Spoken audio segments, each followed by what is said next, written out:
Polisin hali ortada işte. Biz buyuz yani. Partiyen siyasi tevlî hilbijartina parlamena Türkiye dibin xebatê xwe û propagandaya partiyên xwe didomînin. Ji van partiyan yek jî Partiya Demokratîk a Gelan HDP ye.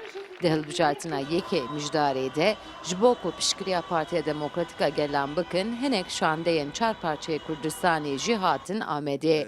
Ji başûrê Kurdistanê jî şandeyên cur bi cur ji bo alîkariya HDP bikin li Amedê ne. لە لیستی هادەب لیستێکە لیستێکی ئینسانیە لە ڕۆژهەڵاتی ناوەڕاستە گەورەترین لیستەکە خزمەت بە ئینسان بکات.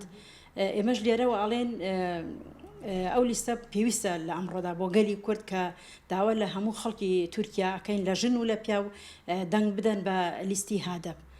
ئەو لیستە لە خزمەتی گەلی کوردایە. سەرکەوتنی لیستی هادەب سەرکەوتنی گەلی کوردە لە هەر چوار پارچەی کوردستان. Yaptığımız tartışmalarda genişlemiş.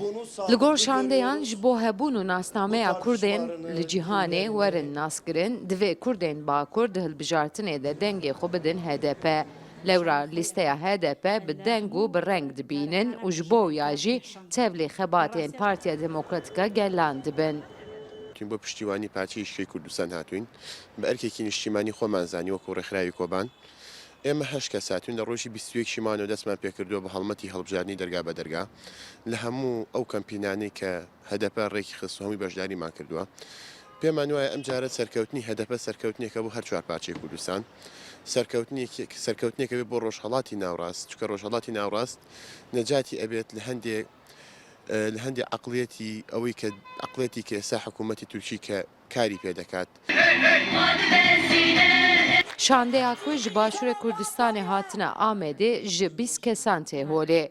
Di nav şandeyê de akademisyen, pisporên hilbijartinan û endamên maf û mirovan jî hene.